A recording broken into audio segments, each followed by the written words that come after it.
Isaotra sy anome voninahitra an'Andriamanitra isika iombona ampanao salamo amin'ny salamo efa voalahatra sy nira efa voalahatra. Ndeha ampiombona amin'ny feontsika ampanao salamo isika manao hoe: miderahan Jehova ary firenena rehetra, mideraha azy ry olona rehetra, fa lehibe ny famindram-pony amintsika ary mandrakizay ny fahamarinan'i Jehova. Alleluia. Amen.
Ivavaka isika. Isaoranay ianao ry Tompo Andriamanitra io, isaoranay ianao no ny amin'ny voninahitranao sy ny fahalebiazanao, ny fanjakanao sy ny herinao. Dia rainay ianao satria tsaronay ny fitiavanao anay. Dia rainay ianao no ny amin'ny tantananao ny fiainanay tamin'izay enim-bolana lasa tao anatin'ny taona 522 izay.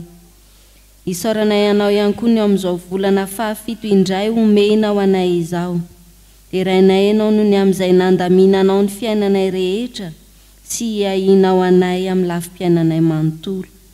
Saotranao izay Tompo no ny amin'ity andro ity indray, azonay miantso sy midera ny anaranao eto an-tranonao. Saotranao izay satria no taminao tamin'ny mahazaka amin'ny fitiavanao, tonga eto an-tranonao ankehitriny.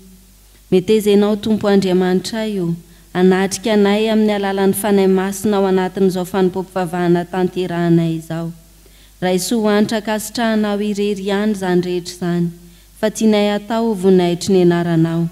Dia tario amin'ny alalan'ny fanahy masina izahay, azonay mahatakatra ny sitraponao Andriamanitra. Amin'ny anaran'i Jesosy. Amen.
Ivavaka isika.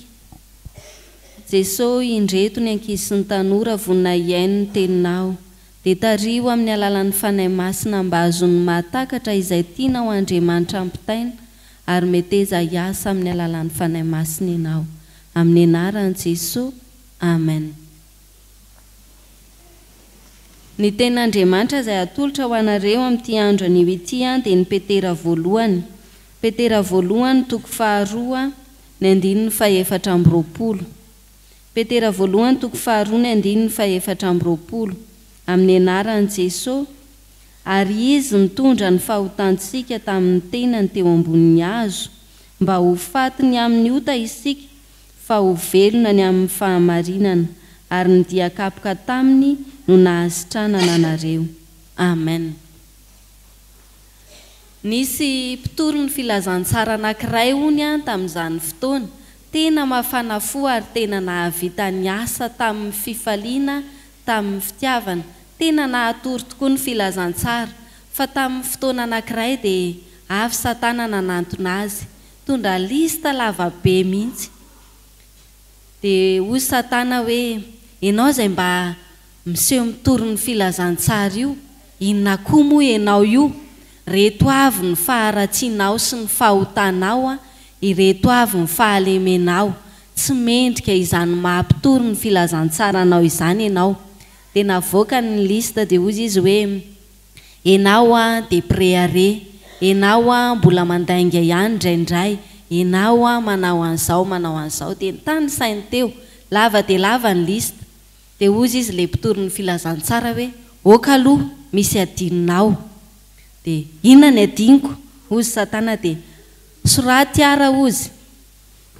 Dia izao no notonon'ilay mpitory ny filazantsara hoe, ny Petera voalohany toko 2 ny 4:20 no adinonao.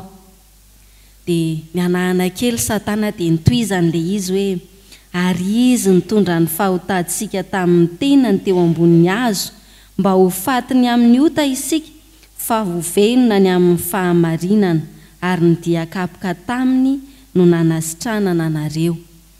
Dia nianahany Satana dia tonga dia lasa nitsoaka satria efa nentin'i Jesosy teo ambony hazo fijaliana ny fahalemeny mpitory ny filazantsara ity, fa efa no hamarinina kosa izy tamin'ny alalan'izany fahafatesan'i Jesosy izany. Ho antsika ankizy sy tanora rehetra, indraindray miampangatsiaka Satana ka lasa manamelo teny isika. Inona koa moa izay isika?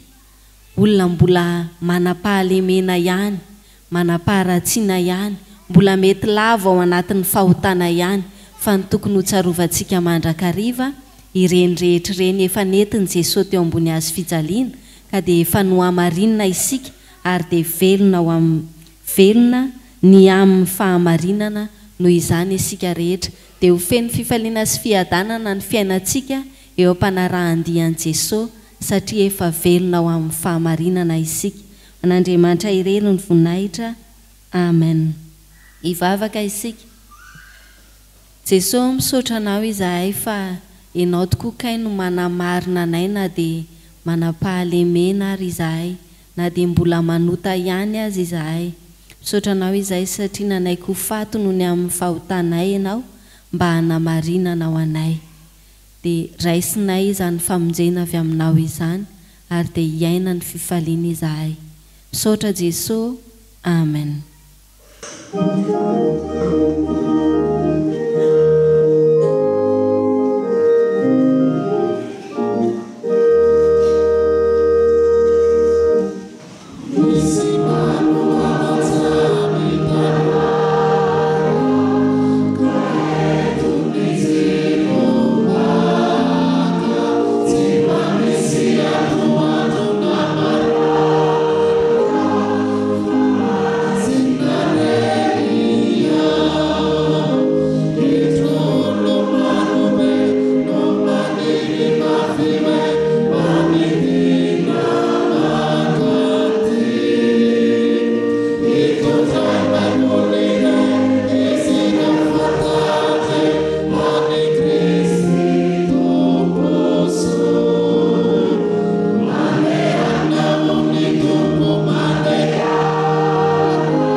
Ivavaka isika tompoko ry Tompo Andriamanitra io rainay amin'ny alalan'i Jesosy Kristy anao faly sy midiranao izahay satria noho ny fahasoavanao dia mbola namindranao fo izahay ka afaka andre ny teninao sy andray ny afatrao. Ny fanahinao masina ny no arotsay aminay izay hamaky ny teninao sy amin'ny mpanomponao izay hitondra ny afatrao ka mba ho olo mba ho antsonao tokoa izahay. Ampangino avokoa Tompo ny feo hafa anatinay tsirairay avy ka tsy sorenay afa-tsy ny afatra avy aminao dia mba tsy ho toy ny idiranay teto ny fiainam-panahinay raha hivoaka eto izahay. Amin'ny anaran'i Jesosy. Amen.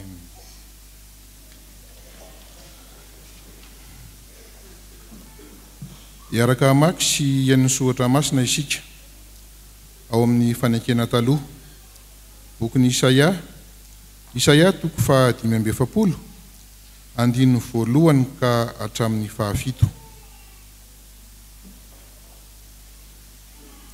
Rehefa hita dia ho vakiana amin'ny anaran'ny Tompo.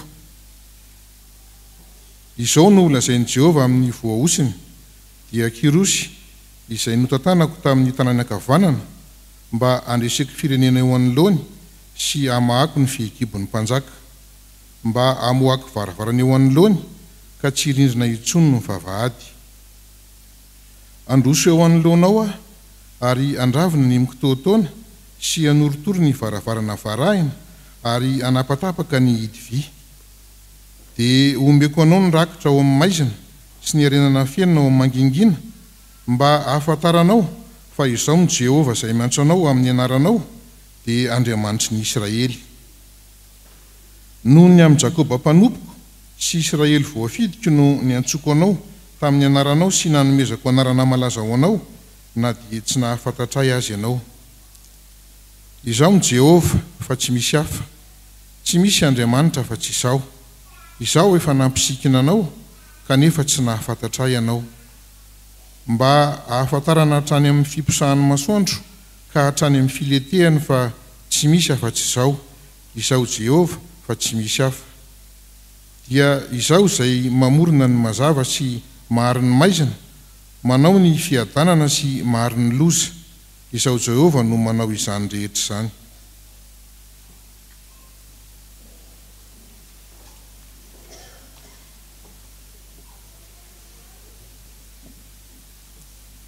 Ho toizantsika amin'ny famakiana soratra masina ao amin'ny fanekena vaovao filazantsara araka ny lioka. Lioka toko 7 andiny voalohany ka hatramin'ny 9. Ary ho faranantsika ny famakiana ny soratra masina ao amin'ny epistily nosoratan'i Petera. Petera voalohany toko 2 andiny 9 ka hatramin'ny 10. rehefa hita dia vakiana ny anaran'ny tompo. Ary Jesosy ny antsony roa amby folo lahy akeo aminy ka nanome azy hery sy fahefana hamoaka ny demonia rehetra sy hahasitrana aretina. Ary izy naniraka ireo andeha toro ny fanjakan'Andriamanitra sy hahasitrana ny marary. Ary hoy izy taminy, aza mitondra zavatra ho amin'ny alehanareo, na teny, na kitapom-batsy, na mofo, na vola, ary aza mitondra akanjo roa. Ary izay trano hidiranareo dia ao no hitoero, ary avy ao indray no hialao. Ary izay tsy mampandroso anareo, raha miala amin'izany tanàna izany ianareo, dia intsano ny vovoka ho afaka mitongotrareo ho vavolombelona miampangazy. Dia lasa nandeha izy ireo, ka nitety vohitra ny tory ny filazantsara sy nahasitrana teny tontolo eny.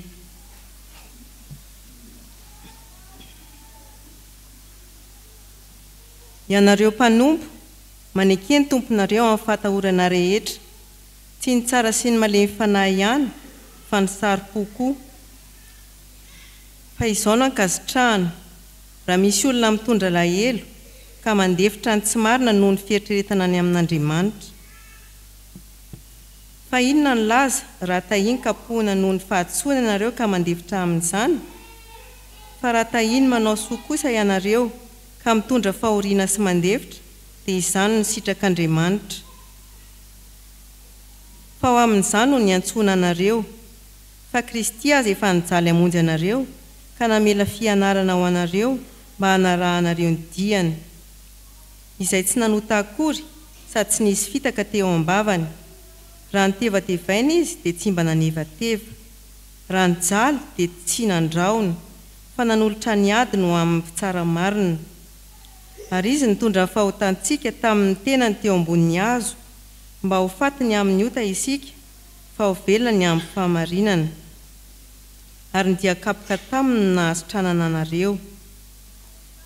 Fa efa nanitony ondry ianareo, nefa ankehitriny dia efa niverina ho amin'ny mpiandry sy mpitandrina ny fanahinareo. Amen.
Tonona amintsika olomboantso fiangonan'Andriamanitra ny havana ny fahasoavana sy ny fiadanana ary ny famindrampo ary hitarika antsika ny fanahy masina amin'izao afatra atolotry ny tompo antsika izao. Ny Luka toko fahasivy andininy voalohany hatramin'ny fahaenina zay efa nentina novakena tamintsika araka ny fandarana perikopa riavana no iombonantsika amin'ity fotoana ity. Olombo antso no ny pino, izany indray no lohahevitra mivelatra manoloana ny fiangonana, hitarika ny fiangonana Efjekema mandritra izao volana Jolay izao. Ny tanjon'ity afatr'Andriamanitra ity dia ny mba ahatsapatsika fiangonana fa voaantso nanolorana fahefana hanao zavatra isika, hanatanteraka fanompona isika, ary tsy atao anaty ny rindrina efatry ny fiangonana fa eny amin'izao tontolo izao. Maro ny tanàna ambanivohitra zay tsy misy afa-tsy ny sekoly ambaratonga voalohany, ka ny mari-pahaizana farany ambony zay anana ny mponinany dia ny CEPE. Vitsy ny hoe afaka miakatra any amin'ny tanàna misy ambaratonga faharoa fototra ka hanala BPC, na tonga amin'ny ambaratonga manokana ka hanala bac, ary indrindra isanjatony vitsy no tafakatra any amin'ny université tamin'izany tanàna anankiray izany. Rehefa nandeha ny fifidianana fanavaozana tompon'andraikitra teo amin'ny fiangonana dia lany ho mpanolo-tsaina tao amin'ny sampana anankiray ny lehilahy anankiray. Nalatona ny mpitandrina izy hoe nanolo tena satria nandreny fampianaranao pasterany hoe rehefa misy manolotra dia avelao Andriamanitra anatanteraka ny sitrapony. Lany mpitandrina fa ahoana no ataoko, mpanolo-tsaina nefa tsy manana mari-pahaizana akory, tsy nahavitatra eo amin'ny klasy fahafito analana CEPE dia ahoana zany? Dia hoy ny mpitandrina hoe ny tompo no ny antso anao, ny tompo no ny fidy anao, mandihana, manome saina, manome fahefananao izy. Na ambanivohitra vitsy olo manam-pahaizana, na andrenivohitra manan-karena an-dalàna amin'ny manana mari-pahaizana isika riavana, dia tsy ny fahaizantsika na ny fahaiza manaotsika na ny fahazara manompo, ny fahazara manao zavatra sy mandray andraikitra no inona, fa ny fiantsonao, ny fiainonao ny antson'Andriamanitra ary ny fanekenao zany ampahatsorana sy amin'ny fanetretena. Samy aka ny laharany tsy mahay avokoa ny olona mamaly ny antson'Andriamanitra raha mirotsaka amin'ny fitoriana ny filazantsara amin'ny fandraisana andraikitra eo amin'ny fiangonana. Ato amin'izao Luka toko fahasivy andininy voalohany hatramin'ny fahaenina izao, zay hitantsika dia ny 12 zay fifangaron'ny olona samihafa, ao ny mpanjo ny diso fantatsika loatra, eo ny mpamorietra, eo ray olona hafa fiaviana indrindra ray Judas Iskariota, hoy ny filazan'ny fitanisana ny apôstôly 12. Fifangaron'olona samihafa ny apôstôly, misy tena hoe mpanarato no asany, io fotaka sy rano io no iosonany, misy ny hoe mpamoretra no anjara raharahany, amperinasa tamin'izany izy na tsy ny tompo ilevy zay tonononako hoe Matio. Ny manam-pahaizana sy ny mpiosopotaka, ny olona tena lavitra tsy fantatra akory niavaka tamin'ny fiaviana, izany lay nandravitra ny apôstôly. Nantsona omena fahefana izy ireo, ary isika koa olombo antso omena fahefana avy amin'ny Kristy. Hoy ny soratra masina eo amin'ny 1 amin'ny anaran'i Jesosy, ary Jesosy ny antso ny 12 lahy ankeo aminy, ka nanome azy hery sy fahefana amokany dia amin'ny rehetra sy azy sitrana aretina ary izy naniraka ireo andeha hitory ny fanjakan'Andriamanitra sy azy sitrana ny marary. Olombo antso homena fahefana avy amin'ny Kristy ny mpino tahaka ny apôstôly 12 fifangaron'olona sy sokajin'olona samihafa sarangan'olona samihafa dia izany koa no mbola mandrafitra ny fiangonana ankehitriny ilay olombo antso n'Andriamanitra ny fiangonan'Andriamanitra. Ny antso ataon'i Jesosy dia tsy antso mandehandeha fotsiny fa antso ombany ny fanomezam-pahefana sy fanirahana hanao zavatra. Amin'izany dia tokony ho tsaroantsika fiangonana fa tsy mpiangona fotsiny sika dia manaiky rehefa antsoina hitsangana isideran'ny tompo dia tsy mandà rehefa hoe mipetra andray ary vonina ivoaka rehefa mandray tsodrano. Tsia efa tsara zany saingy tonga eto isika andray fahefana sy iraka avy amin'ny Jesosy. Tonga eto isika andray fahefana sy iraka avy amin'ny Jesosy. Olon-tsotra ianao mety tsy tonga traizany ny farim-piainanao. Olon-tsotra ianao mety tsy lasa lavitra ny fianarana vitanao. Olon-tsotra ianao mety mifanohitra amin'ireo voalaza teo. Fa izao olon-tsotra isika mandray ny fahefana hamita iraka avy amin'ny Kristy.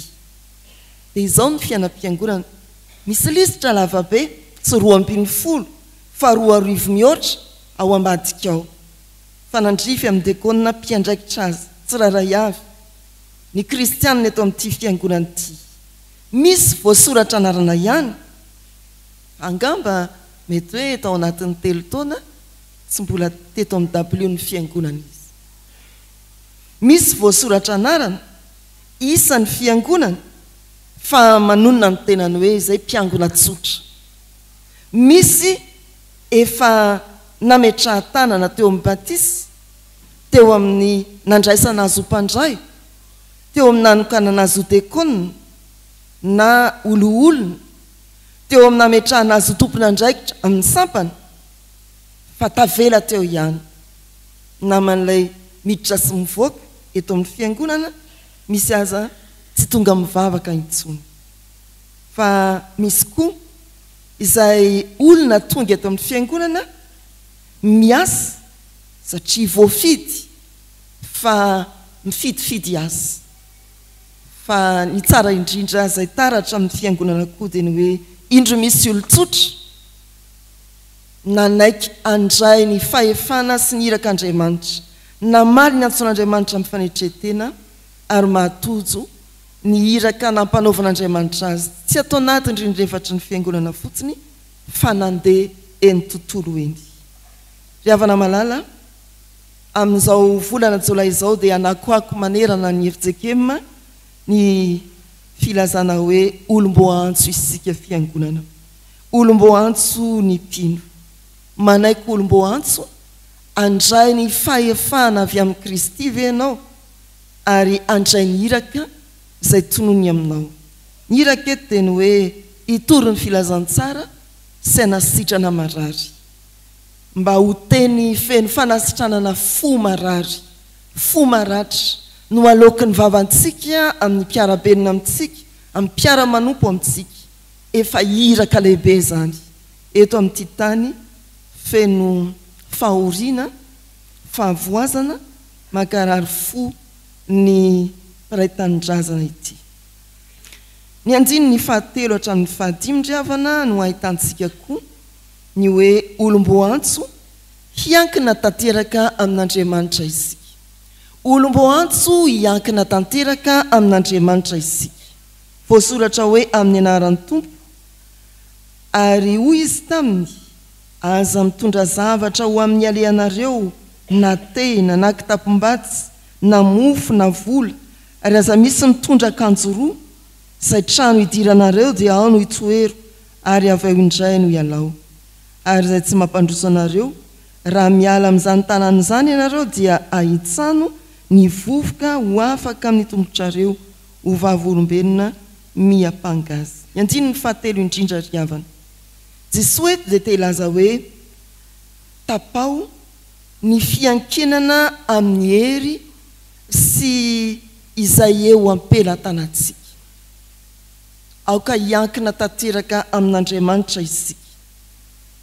Maniraka ny tompo ary mampitodika ireo olona irany, mampitodika azy ireny tanteraka amin'Andriamanitra ilay manana ny zavatra rehetra. Izany no voasoratra eto ry havana. Any amin'ny Luka 2:2-5-telopolo sy 9-telopolo afandray ny filazan'ny tompo. Raha teo aloha aho izy naniraka anareo tsy hitondra na inona na inona, fa izao kosa dia milaza aminareo hoe raha misy manana re mitondra. Samy hafa mantsy ny zava-nisy ato amin'ny Luka 5 sy ny Luka 2:20. Luka 5 dia fanombohana asa. Ny Luka 2:20 dia madiva ny famarana n'asan'i Kristy efa any anatin'ny herinandro masina. Ilay vanim-potoana mampavaivay ny fanenjehana ary hiala eo anivon'ny mpianatra i Kristy.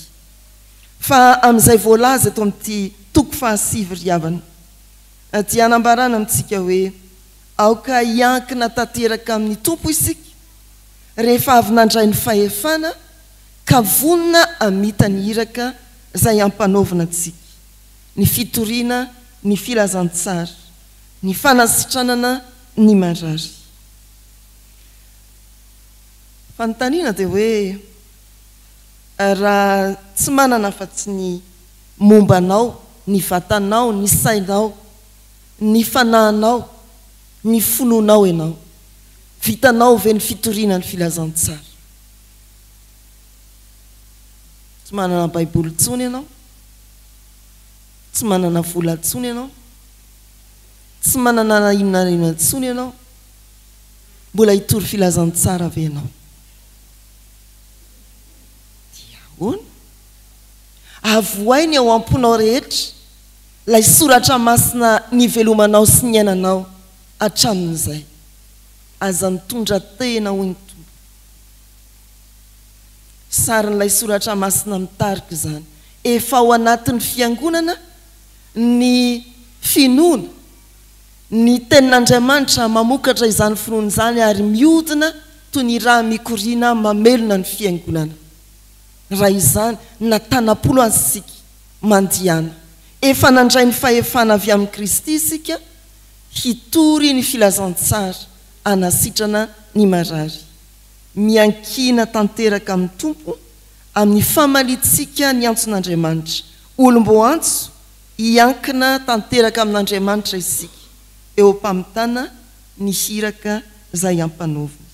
Any amin'ny andininy fahaenina izay mamarana ity perikopa ity ry havana dia azo tsipiana ny hoe olom-bo antso amita hiraka sy hanao asa mivaingana isika. Olom-bo antso amita hiraka sy hanao asa mivaingana isika. Hoy ny andininy fahaenina amin'ny anaran'i Jesosy dia lasa nandeha izy ireo ka nitety vohitra, nitory ny filazantsara sy nasitrana teny tontolo eny. Raha manohy isika eo amin'ny andininy 7-5 dia Herôda mpitondra fanjakana mihitsy no taitra sy vaka ka nisalasalany hoe raha i Jaona mpanao batisa no nitsangana indray, zazao ve nefa nanapaka ny lohan'ny Jaona mpanao batisa dia mbola inona ihany ny ataony mandehandeha any? Manaitra ny fiarahamonina, manaitra ny tompon'andraikitra ara-panjakana ny fanekenao olom-bo antson'Andriamanitra andray ny fahefana hiantehitra tanteraka amin'ny tompo ary amita hiraka sy hanao asa mivaingana, tsy atao anatin'ny fiangonana ihany fa eny tontolo eny. Izay ny voalazan'ny soratra masina eto. Dia lasa izy ireo ka nandehandeha tamin'ny vohitra nitory filazantsara sy nahasitrana ny olona. Tsy natao hipetrapetraka an-trano isika ry havana na ameno OW ny fiangonana, fa natao hitsangana andeha ary ijoro eny tontolo eny hitory ny filazantsara anasitrana ny marary anao asa mivaingana retsika tatoato ny fanentanana momba ny asa fitoriana ny filazantsara amreto olona 2 eto amin'ity fiangonana ity mitady olona 9 andeha hitory filazantsara ny amin'ny faritra Kazobe amreto olona 2 eto amin'ity fiangonana ity mitady olona 2 hitory filazantsara ny amin'ny faritra Andramasina ho isan'izany ary ve ianao antsony ianao mba handeha ary anatanteraka asa mivaingana manaitra ny mpitondra fanjakana eo amin'ny tontolo misy atsika aza dia patrapanakatra ny ambony indrindra fa ataovy taitra ny tompona andraikitra ataon'ny fokotany misy antsika hoe izany ka miasa ilay fiangonana inona anao ataontsika eto amin'ny faritry ny fokotany misy ny fiangonana zany saintsain'ny mpitory ny filazantsara zany drafitra asa mazava tokony hipetraka eo anivon'ny sampanasa asa fitoriana ny filazantsara ataovy taitra ny tompona andraikitra ara-panjakana any amin'ny faritra Kazobe any amin'ny faritra Andramasina fa misy mivaingana ataon'ny fiangonana matsiaro antsony ny tompo hitory ny filazantsara sy anasitrana aiza ro andefasan'Andriamanitra anao raha mialy eto amin'izao fanompovavahan'izao ianao ody anatrano ve malona ny afo sy ny fatana ka noko natongotromby ody anatrano ve eritreritra ny hoe irahanao ankaiza tokoa ary tompo raisony fanapaha-kevitrao olombo antso omeny Kristy fahefana olombo antso iankina tanteraka amin'Andriamanitra isika olombo antso amitahiraka sy anao asa mivaingana eo amin'ny manodidina atsika akaiky hatramin'izay lavitra aniran'ny tompo atsika mandiana olombo antson'Andriamanitra ianao amen.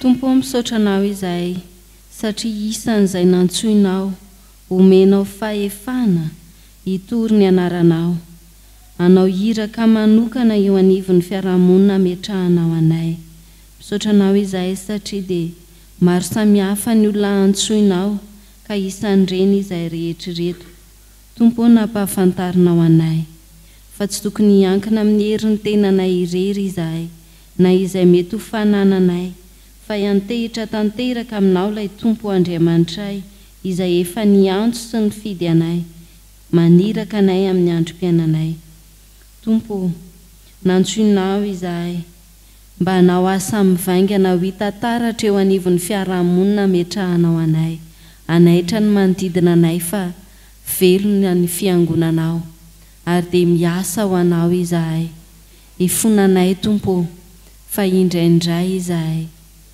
tsy mahatanteraka ny asanao indraindray izahay misalasala ny amin'ny herinao indraindray izahay tsy mahatoky ny fahefana omenao Andriamanitra anay avela heloka izahay ry tompo Andriamanitra io diovy izahay satria mahatsiaro izany tsy fahatanterahanay izany mangataka aminao izahay ny amelanao ny helokay satria tsy mahatoky anao izahay satria tsy miantehitra aminao Andriamanitra izahay satria tsy mahajoro ho vavolombelonao izahay fa misalasala eo anivon'ny fiarahamonina misy anay mangataka ny amindranao fo izahay tompo ary hiainonao ny vavakay fa te hanavao ny fiainanay indray izahay eo anatrehanao te haneo ny maha olombo antso anay izahay te handray ny fahefana sy ny hiraka avy aminao Andriamanitra hiantehitra tanteraka aminao ka hiasa eo anivon'ny fiarahamonina sy ny firenena tsy eto anivon'ny fiangonana ihany ianao no hiasa amin'ny alalan'ny fanahy masina ka hitahiry anay tompo satria mpanompo mahatoky ianao izahay miantehitra aminao Andriamanitray dia mihaino ny vavakay ry tompo Andriamanitray io ary mamalia anay fa ataonay amin'ny anaran'i Jesosy Kristy izany vavakay izany amen.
ny andriamanitra izay ivavahantsika dia andriamanitra fitiavana koa anao izay mibebaka marina tokoa raha iso ny finoana sy ny fanantenana ny teny fanomezatoky atolotry ny tompo ho anao.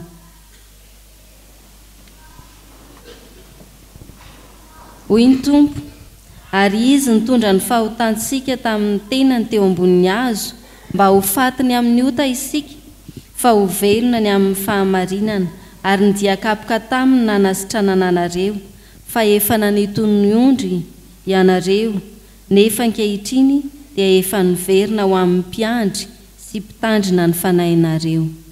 Ko amin'ny anaran'i Jesosy Kristy no ilazana aminao fa voavelany elokao miderany tompo. Amen.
Andeha isika hijoro vavolombelon'ny tompo iombona amin'ny fanekempinoana apôstôlika manao hoe: mino an'Andriamanitra raitsy tompo mpanao ny lanitra sy ny tany aho, ary mino an' Jesosy Kristy zanan'ilay tokana tompontsika izay nitorotoroana tamin'ny fanahy masina nateraky Maria Virjiny, nijara ny napaka Pontius Pilato, nombona tamin'ny hazo fijaliana, maty ka nalevina, nidina tany amin'ny fiainatsika, nitsangana tamaty tamin'ny andro fahatelo, niakatra ao any an-danitra, mipetraka kavanan'Andriamanitra raitsy tompo, avy any eviny tsara ny velona sy ny maty.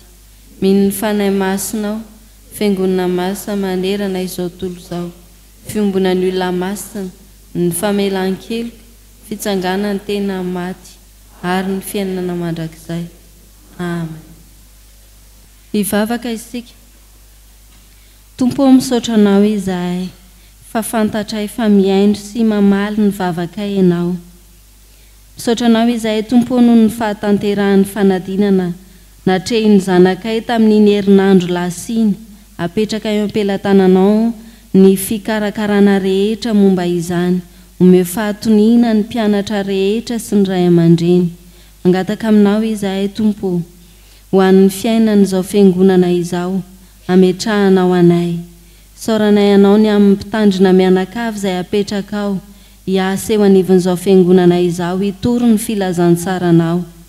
Tehirizo amin'ny tanam-pitiavanao izy ireo, enao no ampahery azy mianakavy mandrakarivo, manoloana ny asa izay anendrenao azy.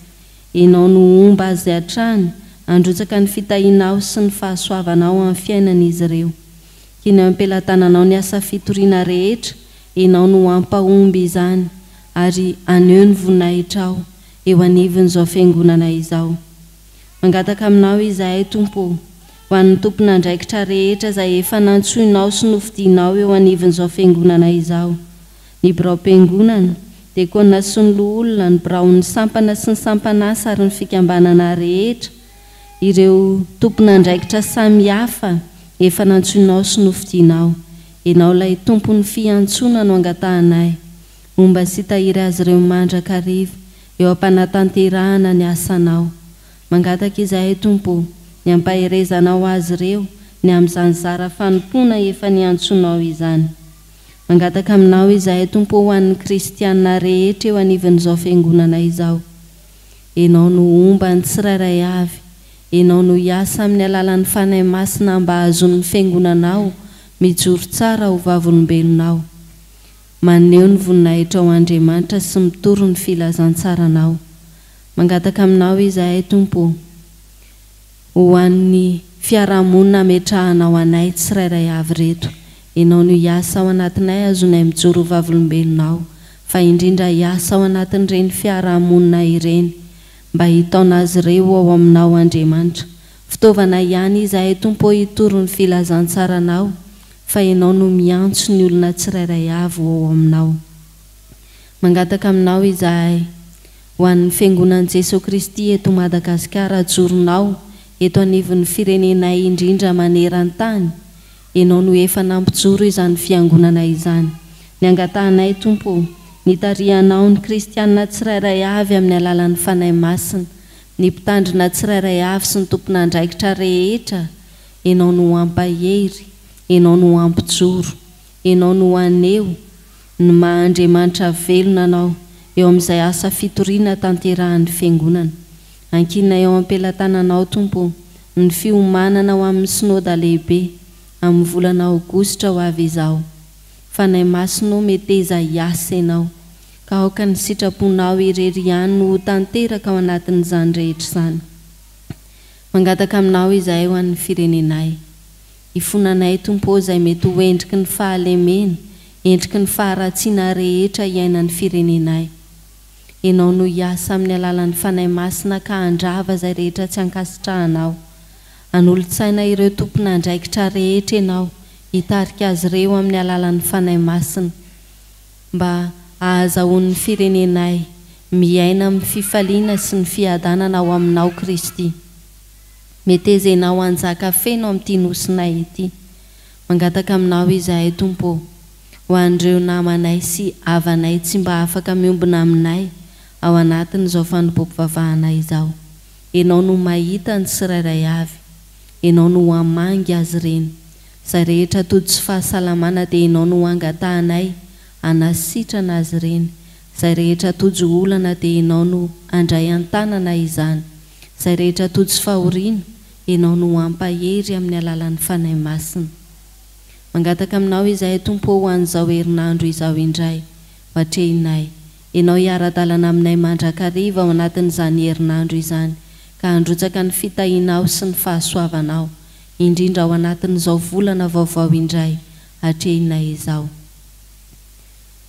apetraka eo am-pelatananao tompo ny fiainan'ny taranaka rehetra efa nomenao anay ianao no ampamirapiratra ny voninahitrao eo amin'ny fiainan'ireny taranaka ireny dia no avy ny manontolo ankinina eo am-pelatananao misaotra indrindra tompony ny amin'izay valim-bavaka efa homaninao anay fa mino izahay fa na dia tsy mangataka aza dia efa fantatrao izay rehetra tokony ho anay dia tanterao aminay ary izany araka ny habenindrafonao sy ny fitiavanao fa amin'ny anaran'i Jesosy Kristy no angatahanay ny vavakay sy ampiombonanay izany vavaka izany amin'ilay vavaka nampianariny manao hoe rainay izay ny an-danitra ho masiny aneny anaranao ho tonga aneny fanjakanao atao aneny sitraponao ety an-tany tahaka ny any an-danitra omeo anay anio izay anasaza ao anay ny mamelany elokay tahaka ny namelanay izay meloka taminay aza mitondra anay amin'ny fakapanahy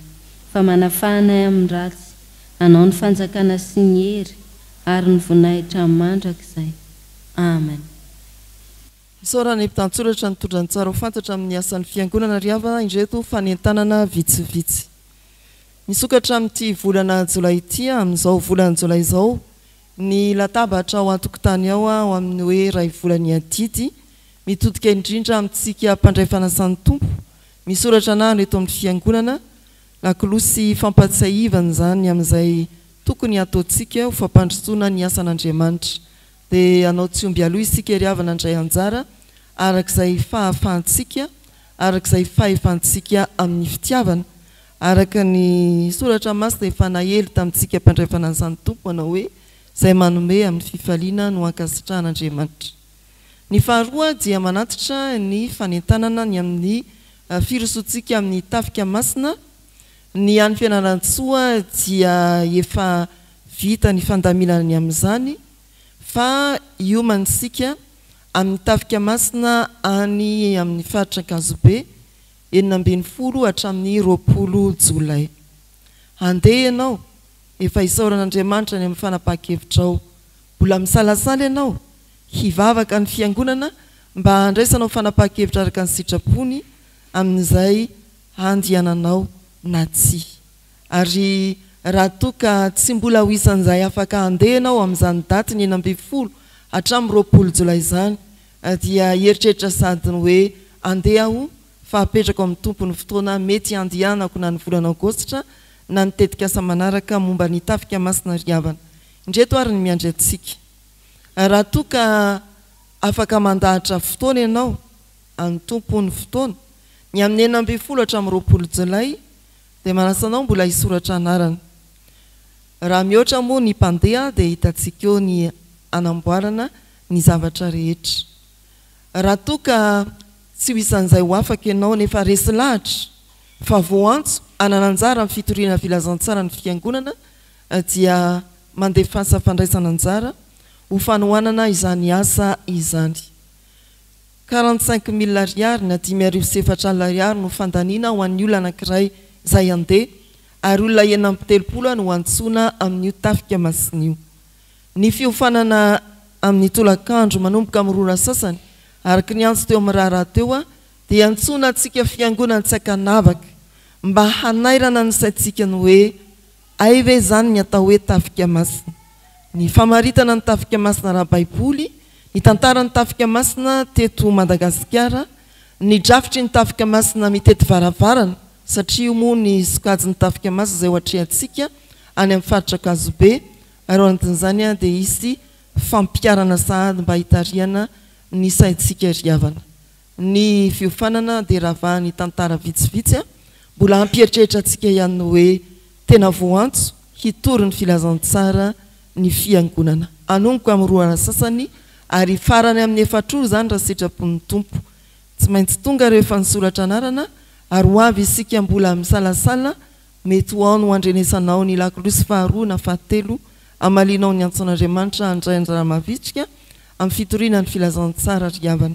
Koa dia lahoery ny mba handraisantsika anjara ho voninahitr'Andriamanitra ny amin'izany. Hatreo ary ny fanentanana hoy ny soratra masina ataovy izay azon'ny tananao atao ary hokoa ny soratra masina mandiana mitoriany filazantsara amin'ny olombelona rehetra. Amen.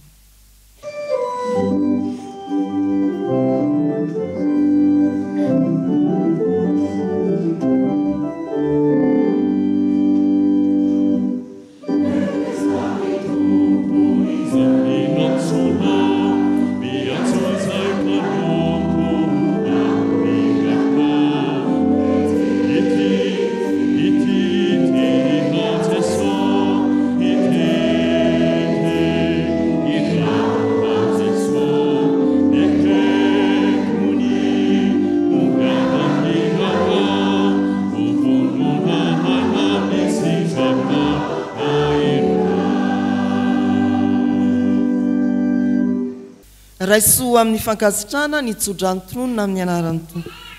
Andriamanitra ny fiadanana ne amasinanareo samy ho tanteraka ka aoka harovana avokoa ny fanahinareo sy ny anareo ary ny tenanareo ho tanteraka tsy anatsiny amin'ny fiaviany Jesosy Kristy tompontsika.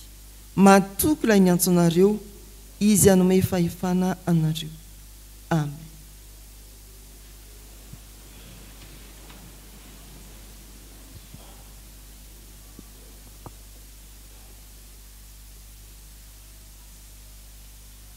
Ho an'Andriamanitra irery ihany ny voninahitra amin'ny anaran'ny Ray sy ny Zanaka ary ny fanahy masina amen.